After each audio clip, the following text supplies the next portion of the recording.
Welcome back, all my dear students. Till now, that is two lectures of microprocessor. That is the theory of microprocessor part 1 and part 2. We have covered working of block diagram, then how data flows through different blocks, then how operations are performed. That means addition or data exchange.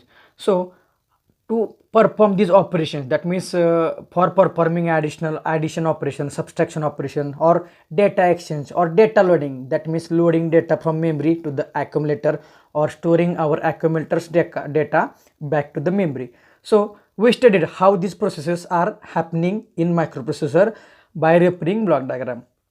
But for doing these processes, right, that means for conducting these processes, we have to give instruction to the microprocessor, right? So these instructions ensure that the work which we have assigned to complete, right? So we will study these instructions one by one. So instruction sets are instruction codes to perform some task, right? Here you can see that instruction sets are instruction codes to perform some tasks. So we know instruction means what? So instruction is a direction or a guideline, right? Instruction is a direction or guideline which is given for performing particular task, right? So that means whatever we are going to obtain task or whatever we are expecting task to be done by microprocessor, so for that we have to give instructions, that is the directions, so that microprocessor does the dedicated work that we want. So instruction are nothing but the directions. So instruction sets means these are the sets of instruction, means we know that okay, that means instruction sets means these are the different instructions grouped into some sets. That means similar instructions are grouped in a particular set. Okay, so here I will clarify the things. So from classification you can understand. So here you can see that in classification, or that is the classification of the instruction sets. That means here we are having 5 sets of instructions, 5 sets of instruction, right? So these are data transfer instructions, arithmetic instructions, logical instructions, branching instructions, and finally control instructions. That means instructions are grouped, that's why, and each group is known as set or instruction set. Okay, so we are having these 5 groups of instruction set. That means we are having 5 instruction sets. So as I discussed that instructions are the guidelines or directions given to the processor for performing dedicated tasks. So we are totally having 246 instructions. Okay, we are having totally 246 instructions. So out of these we are studying the basic instructions which are required for our basic programming. Okay, so now before going to learn the instruction set, that is the instruction set, here instructions are nothing but the codes. Okay, these are the codes given to the processor that ensures particular tasks. So before learning that, we will go to the hexadecimal system. On the screen you can see that hexadecimal system. So okay, 1 minute, I will make screen small. Okay, now it is visible correctly. So why to study hexadecimal system, that I will explain later, but first we will go through the hexadecimal system. So we know decimal system, right? Decimal system is constitute of, that means it consists of 10 digit, right? That is the 10 single digit numbers, right? That is from 0 to 9, right? Okay, that means from 0 to 9 we are having, from 0 to 9 we are having total 10 single digit numbers, right? Total 10 single digit numbers. So these 10 single digit numbers form decimal numerical system, right? Decimal number system, that is we are using generally in our day-to-day purpose. We are using decimal number system, and main parts, that is it relies on, or it is based on single digit 10 numbers, 10 single digit numbers from 0 to 9, right? So similarly hexadecimal system is constitute of, it consists of 16 digit, single digit numbers. Remember, I am repeating again. So see here, decimal system means it consists of 10 single digit numbers starting from 0 to 9. So 0, 1, 2, 3, 4, 5, 6, 7, 8, 9. These are the 10 single digit numbers upon which our decimal system works. So hexadecimal system works upon 16 single digit numbers. Remember, 16 single digit numbers. It relies on, hexadecimal system relies on 16 single digit numbers. So on the screen it is given that decimal representation of decimal number into the hexadecimal system. So up to 9, that is from starting to 0 to up to 9, on the screen you can say that decimal number is represented in hexadecimal number as it is, right, up to 9. That means in decimal 0 it is represented in hexadecimal as it is 0. 1 is represented as it is 1, right, but it is up to 9. Okay, after 9 you can see that decimal number 10 is represented in hexadecimal as A, then 11 is represented as B, likewise 15 number is represented as F. Okay, so our hexadecimal system consists of 16 single digit numbers. So these are starting from 0 to F. F is the last number, that is the highest single digit number of hexadecimal system. Similar to 9 is the highest single digit number of decimal numerical system. So here we are having F as the highest single digit number of hexadecimal system. So here again next table is binary. Okay, so now hexadecimal, you understand, it is the system consists of 16 single digit numbers starting from 0 to F, and you know, you have got the idea that 10 number is represented as A, 11 is B, likewise 12 as C, 13 as D, 14 as E, and finally 15 as F. So now again these hexadecimal numbers, okay, these hexadecimal numbers are again represented by these binary numbers. Okay, but here we are representing these hexadecimal numbers by 4-bit binary numbers. So now we know in binary system, suppose we are okay, consider 4-digit binary number. So we know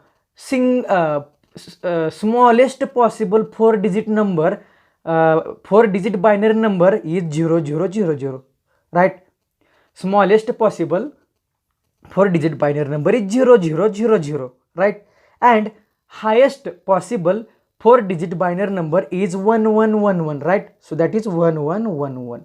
So here you can see that 0 from hexadecimal is represented in binary as 0000. Likewise 1 is represented as 0001. So likewise all the hexadecimal numbers are represented in binary 4-digit numbers. So here F, you can see that at the bottom F is represented by binary 1111, right? F is represented as 1111, which is the highest number of 4-digit binary, right? So that means we can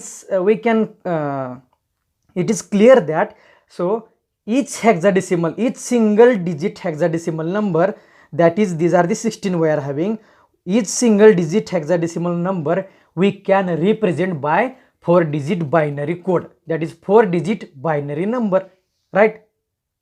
Now another thing that we can convert hexadecimal number to the binary, and that way is very simple. Okay, now you have got that hexadecimal number, each hexadecimal number we can represent by 4-digit binary number, right? So now how to convert hexadecimal number to the binary? So we are having we are having 4-bit binary code for all the single digit bits or all the single digits of the hexadecimal system. So suppose I am having 56H. Here H I am writing for this 56 number is hexadecimal number. Remember, this 56 is not decimal 56. It is not our decimal 56. This 56 number is hexadecimal number. It is from hexadecimal numerical system. So how to convert hexadecimal number to the binary? It is very easy. So for 5 you have to write 4-digit binary. For 5 number, here on the screen you can see that 4-digit binary number is 0101. So I am writing 0101, right? So then for 6, the binary number is 4-digit binary number from the table is 0110. So now this together becomes 8-bit. So this is a conversion of 56. Okay, this 56, it is your hexadecimal number.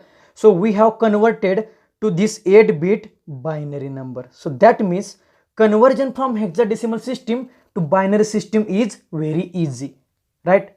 So but this is not the case in decimal number. Remember, if this 56 would be from decimal system, so that the conversion process is little bit difficult, and we are not going to see that because it is not our aim. Where aim is to focus on hexadecimal and binary system. So you have learned that it is very easy task to convert hexadecimal number to binary number. And now you have also got the idea that this 56 number that is from hexadecimal, it is a 2-digit hexadecimal number. So we can represent by 8-digit or 8-bit binary number. That means you have got the idea, any 2-digit, suppose I am writing 15 hex.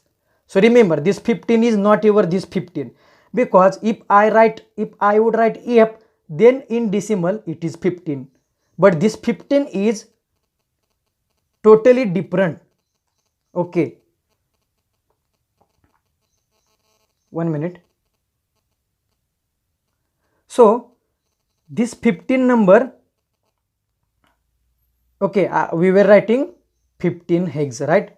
So remember, as I told that this 15 number is not from your decimal, it is from hexadecimal. That means if I would write F in hexadecimal, then it is your 15 from decimal.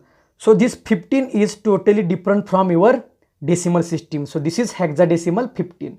So suppose I write 15. So we know that it is a 2-digit hexadecimal, and we can represent by 8-digit or 8-bit binary, right? 8-bit binary. That means you have got the idea that 2-digit, that is you have got the idea 2-digit hexadecimal number, 2-digit hexadecimal number can be represented by 8-bit binary number, right? So that means whenever we are handling 8-bit data, so for the 8-bit binary data, so for that we can use appropriate 2-digit hexadecimal number, right? So as I discussed, or as we discussed that our microprocessor works on only zeros and ones, that means only on binary system, and as it is a 8-bit processor, it works upon 8-bit binary data. But now why to use hexadecimal? So now suppose I am writing 0, okay, I am writing 10101001, right? So it is a 8-bit binary, right? But is it easy to remember? Definitely it is not easy to remember, because 8-bit binary number can have any combination of zeros and ones. So it is difficult for us to remember that. But if we convert to hexadecimal, and it is very easy to convert, right? So as we converted hexadecimal to binary, similarly in reverse fashion we can go. That means for this 4-digit binary, what is the code? That is for hexadecimal number. So here on the screen you can see that from table this is 1010, right? So 1010 means A, right? So I can write A. So this A is from your hexadecimal, right? Then next 4 digits binary or next 4 bits of binary, this combination is 1001. So 1001 on the screen, here you are seeing that 1001, right? So for 1001 we are having 9, so I can write 9. So now tell me that A9 is easier to remember. That means the conversion of this binary pattern in hexadecimal is just A9. So now which is easier to remember? Is it easy to remember 10101001, or is it easy to remember A9?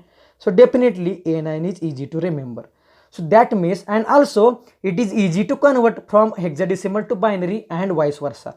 So for that, whenever we are programming on microprocessor on our computer in the software, so at that time whenever we are delivering data to the processor in the form of instructions or direct data, so at that time we are using this hexadecimal number system. That means here we are using this A9 if I want to deliver this binary pattern which is 10101001. So at that time I can write just A9, right? So A9 means this your 8-bit pattern. So but remember, this is only for our sake of convenience. That means whenever we are developing program on software, at that time we are using hexadecimal number system for our sake of convenience, because so as we know that we are having 16-bit address, right?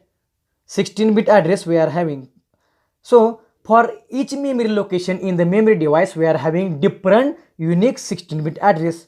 So again we can't remember such a 16-bit pattern of 1 and 0. So we know that single digit of hexadecimal can be represented by 4-bit binary. So that means for 4-bit we are having 1 digit of hexadecimal, right? So here I am writing binary and here I am writing hex, right? So for binary 4 bit we are getting hexadecimal 1 number, as we discussed that single digit of hexadecimal system can be represented by 4-digit binary. So that means for 4-bit we are having 1 digit hexadecimal. So for 16-bit we can use 4 into 4, it gives, here we are getting 4 into 1, right? So here we are getting 4-digit hexadecimal number, right? So as we are getting for 4-bit we are having 1 digit hexadecimal. Remember again, okay, I will not confuse you. Again I will say that single digit, okay, I am writing here 1 digit of hex can be represented by 4-digit or 4-bit binary, right? Here you can see that this 4 number is a single digit, so we can represent it by 4-bit binary, right? So now that means for representing 16-bit we are requiring definitely 4-digit hexadecimal, right? That means single digit indicates 4 binary bit. That means this 4-digit hexadecimal number definitely will indicate 4 into 4 16-bit binary, right? So that means as we discussed that each memory location has unique 16-bit address, but we can't remember that binary pattern of zeros and 1. So we can just give 4-digit hexadecimal number to each memory location. So starting from 0000 hex 0000 H, that means this is your 4-digit hexadecimal number, and we know that each single digit can be represented by 4-bit of binary. So here we are having 4-digit hex, so 4 into 4 we can represent this hexadecimal 4-digit number by 16-bit binary. So that means we can assign this 4-digit hexadecimal number to the memory locations, so automatically it is a 16-digit binary or 16-bit binary, right? So that means your first address, possible address in hexadecimal system is 000 hex, which we can give to the first memory location of the memory device, and highest possible is F, right? Because the highest single digit number in hexadecimal system is your F, right? At the bottom you can see that F is the highest number. So that means it is easy to remember this 4-digit hexadecimal number rather than 16-digit binary pattern.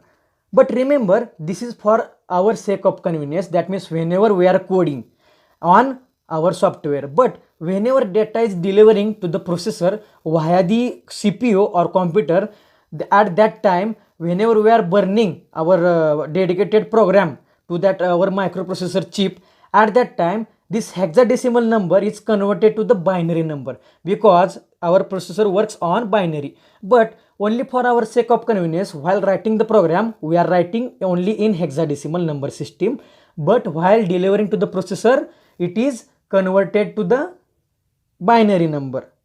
Okay, so now you have got the idea that why to use hexadecimal, because we can't remember 8-bit or 16-bit binary data. So for that we can represent each 4-bit binary data by single hexadecimal number, hexadecimal digit.